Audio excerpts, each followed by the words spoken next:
Allow হলো কোন রকম ওড়িটাকে এরকম ভাবে ডুবিয়ে ডুবিয়ে ডুবিয়ে টোনাতে করে করে করে ভিজে ভিজে একটু অল্প পানি উঠলো। আল্লাহর নবী বলেছেন একটা পায়ের গুল্লার এড়ি দিয়ে পায়ের এড়ি দিয়ে একটুখানি গর্ত করে কুকুরের সামনে পানিকে ঢেলে দেওয়া হলো। এবার কুকুর জিহ্বা দিয়ে চেটে চেটে চেটে চেটে চেটে চেটে পানি পান করতে লাগলো। এবার কুকুরের পানি পান করে যখন হাঁপিটা বন্ধ হয়ে গেছে, জিহ্বা বের হয়েছিল, জিহ্বা যখন বের হওয়া বন্ধ হয়ে গেছে, মাটি চাটছিল আর চাটে না, মন যখন শান্তি হয়ে গেছে, আল্লাহর নবী বলেছেন নবী গো একটা এত বড় জেনা ব্যভিচার করা পাপ, একটা জেনা ব্যভিচার করা এত বড় গুনাহ, এত বড় পাপ কাবিরা গুনাহ, সামান্য একটা কুকুরকে পানি পান করার কারণে আমি আল্লাহ রাব্বুল আমিন তার জীবনের গুনাহকে আমি আল্লাহ মাফ করে দিলাম। সুবহানাল্লাহ। এইবারে এখনই বললাম আমি, বিলাই হলো পাক জানোয়ার। বিলাই যদি রুটিতে মুখ দিয়ে দেয় খেতে পারেন, ভাতে মুখ দিয়ে দেয় খেতে পারেন, তরকারিতে মুখ দিয়ে দেয় খেতে পারেন, রুটিতে মুখ দিয়ে দেয় খেতে পারেন। ওরে সুবহানাল্লাহ। কিন্তু নবী বলেছেন মহিলা রে, এ আমার উম্মতেরা তোমরা শুনে নাও, যদি কুকুর তোমাদের ভাতে মুখ দিয়ে দেয় ওই ভাত তুমি খায় না ফেলে দাও, তরকারিতে মুখ দিয়ে দেয় তরকারি খায় না ফেলে দাও, তোমাদের যদি আটাতে মুখ দিয়ে দেয় আটা ফেলে দাও তুমি খেও না, বর্তনে যদি মুখ দিয়ে দেয় বর্তনটাকে তোমাকে 7 বার করে ধুইতে হবে, একবার তোমাকে ছাই মাটি দিয়ে মানতে হবে, আর 6 বার এমনি এমনি করে ধুইতে হবে। 7 বার করে তুমি যদি বর্তনটা ধোও তাহলে তোমার বর্তনটা পাক হবে। এরকম কুকুর না পাক জানোয়ার, এরকম যদি কুকুরকে এরকম জানোয়ারকে যদি পানি পান করায় আল্লাহ জেনার গুনাহকে maaf করতে পারেন। তবে বন্ধুরে আজকে আল্লাহর ঘরের জন্য জলসা, আজকে খোদার ঘরের জন্য জলসা। সেই ঘর যদি আমি নির্মাণ করি আপনি নির্মাণ করেন, বলে আল্লাহ রাব্বুল আমিন এই বিনিময়ে আমাদের গুনাহকে maaf করে কি আল্লাহ আমাদেরকে জান্নাতে করতে পারবেন না? পারবেন না? জোরে বলেন পারবেন না? পারবেন না? পারবেন। সুবহানাল্লাহ। ভাই আমার, তো ছোট জিনিসকে ছোট মনে করতে হবে না। জানেন সূরাতুল ফিল মনে আছে না নাই? সূরাতুল ফিল, আলাম তারা কাইফা ফালাওয়ার নাম সূরাতুল ফিল। সূরাটা মুখস্থ আছে, পড়েছি, কিন্তু কেন সূরাটা নাজিল হলো জানেন? ওতে একটা পাখির গল্প আছে, পাখির কথার হাতির কথা আছে। কেমন পাখি? পাখিকে যদি আপনি 5 কিলো যদি বোঝা বেঁধে দেন তো উড়তে পারবে? উড়তে পারবে? উড়তে পারবে না। সুবহানাল্লাহ।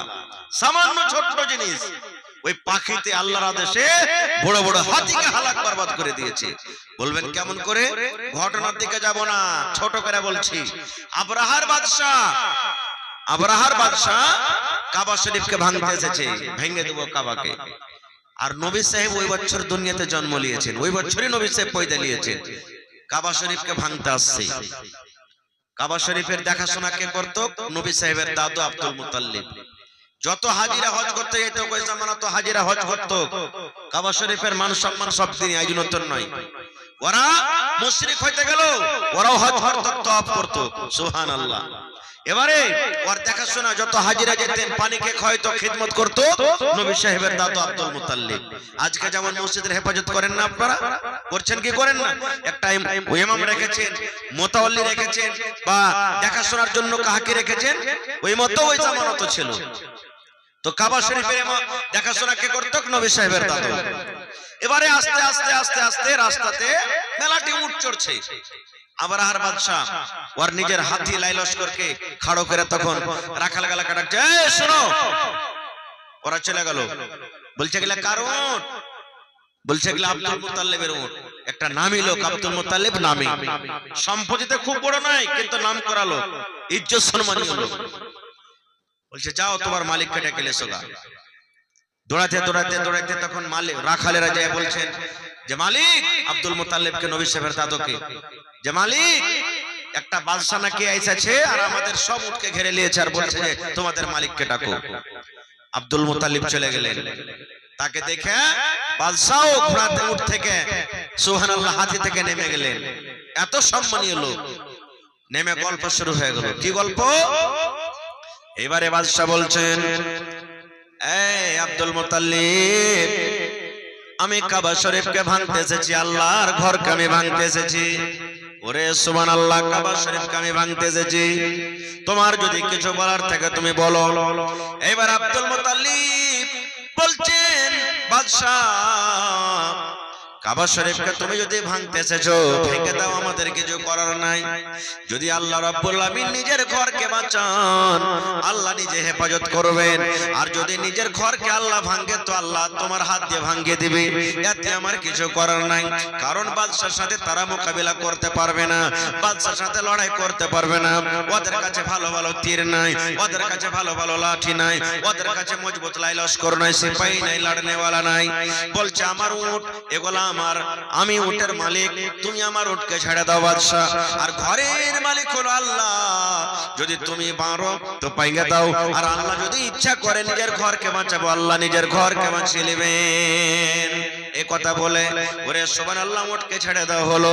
এইবারে আব্দুল মুত্তালিব দৌড়াতে দৌড়াতে গ্রামের লোকেরা কাজ এক জায়গাতে জমা করে দিয়েছেন। যেমন আজকে আপনারা জালসা শুনতে এসেছেন, গ্রামের সমস্ত লোক এক জায়গাতে জড়ো হয়ে গেল। জড়ো হয়ে যাওয়ার পর এইবারে তা কিন্তু আল্লাহর দরবারে দোয়া করতে লাগলেন। দেখেন মুশরিক হওয়া সত্ত্বেও আল্লাহর ঘরের জন্য তারা দোয়া করছেন। কে দোয়া করছেন? এই রব্বুল আমিন, আবরাহার বাদশা নিজের ফৌজ নিয়ে ঘরকে ভাঙতে এসেছে। আল্লাহ, আমরা মক্কার মানুষ, এই ঘরের হেফাজত করার আমাদের ক্ষমতা নাই, তাদের সাথে লড়াই করতে পারবো না, যুদ্ধ করতে পারবো না।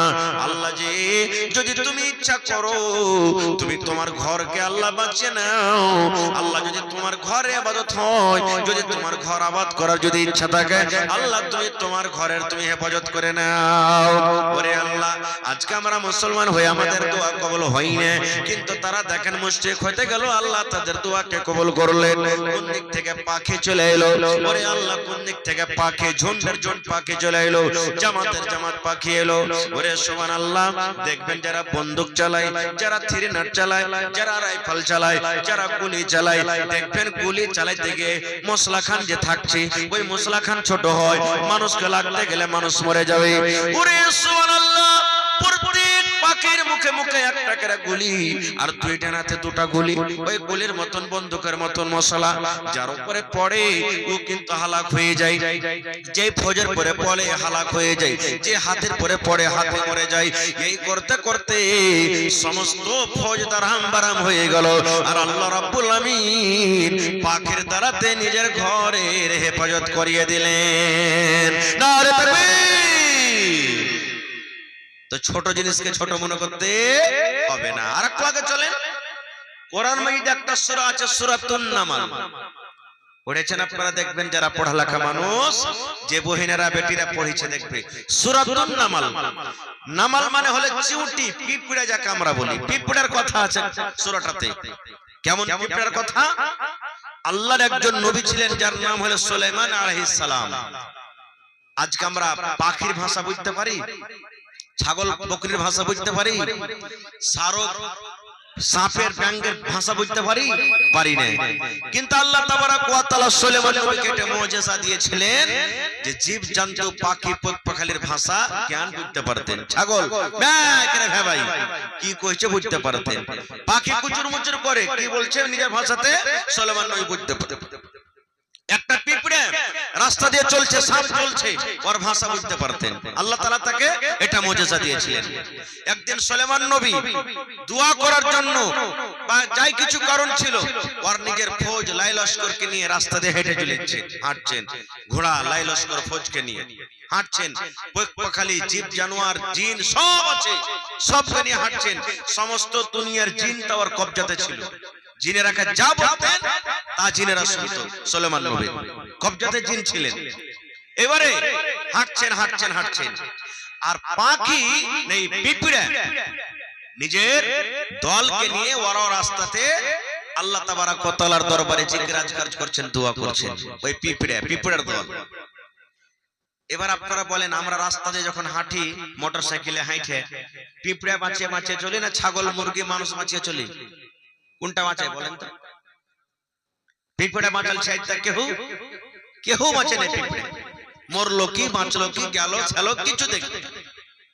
এবারে পিঁপড়ের যেটা দল তখন আরো অন্য পিঁপড়া গুলাকে ডাকতেছে না, কি বলছেন, রে পিঁপড়ার দল তোমরা তাড়াতাড়ি করে খালে ঢুকে যাও রে, নিজের বাসাতে তোমরা চলে যাও, নিজের বাড়িতে তোমরা চলে যাও, নিজের ঘরে তোমরা ঢুকে যাও, না হলে সুলেমান নবী এবং তার লস্করকে দেখো রাস্তা দিয়ে চলে আসে, বেখিয়ালিতে তারা থাকবে আর আমাদেরকে কুচলে মার্ডার করে চলে যাবে, জীবনটা আমার শেষ হয়ে যাবে। এই জন্য তোমরা নিজের নিজের খালের ভিতরে তোমরা চলে যাও। দেখেন একটা পিঁপড়া সামান্য ছোট্ট জিনিস নিজের কমকে বাঁচার লেগে কতখানি মেহনত চালিয়েছে যে তোমরা নিজের বাসাতে ঢুকো। আর আজ আমার নেতা যেগুলা বলছে মরুক মার্ডার হয়ে সাতা কে হয়ে হয়ে গেলে আমরা চাচ্ছি, চাই না এগুলো আমরা চাচ্ছি, লড়ে যায় সারা বরবাদ হয়ে যায়, এই হয়ে যায় ওই হয়ে যায়। এই তো আমাদের সমাজের নেতারা, এই তো আমাদের সমাজের জিম্মেদারেরা। কিন্তু পিঁপড়া ওরে আল্লাহ কাকে সমাজ বুঝ করে দিয়েছেন, বলছেন তোরা তাড়াতাড়ি করে খালে সান্ধারে, না হলে সুলেমান নবী আর তার কম আছে তোরাকে খুঁজলে চলে যাবে।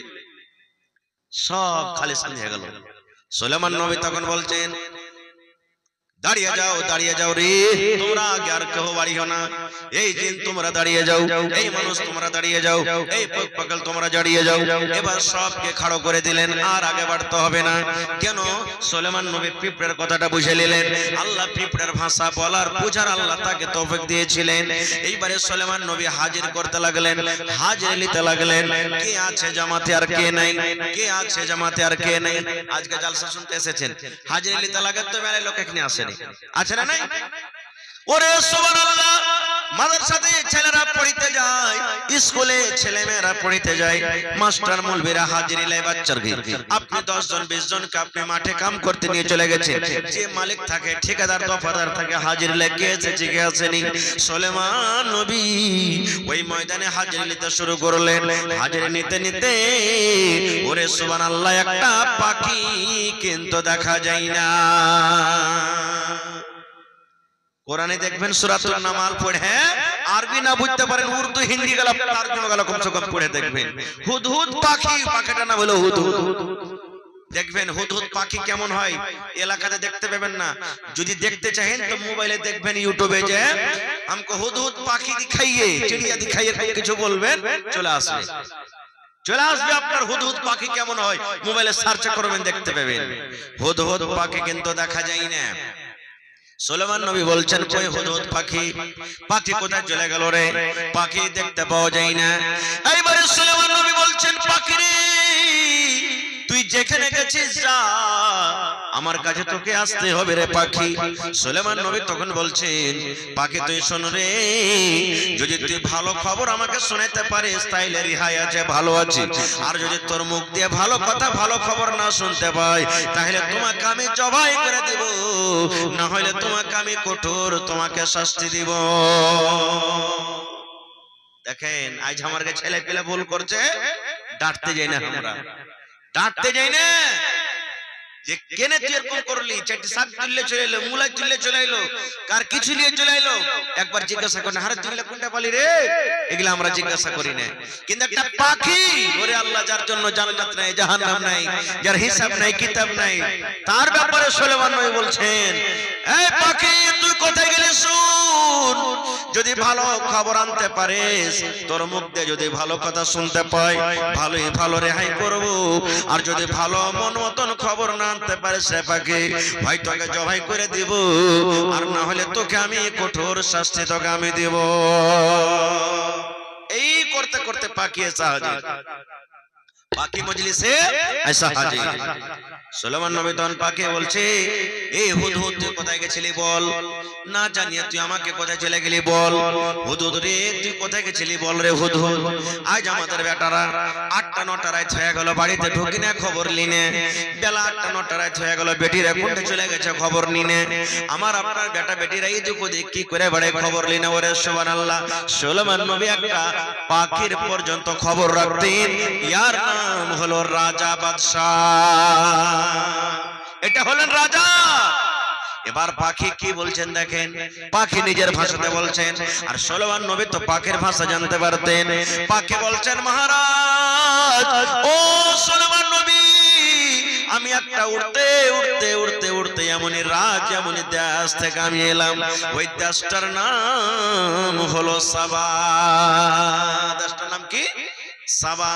ওই সাবা দেশ থেকে আমি আসছি।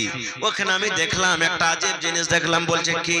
বলছে সুলাইমান নবী ওই সাবা দেশের রাজা রানী হলো বিলকিস, একজন মহিলা, একজন মহিলা, একজন নারী।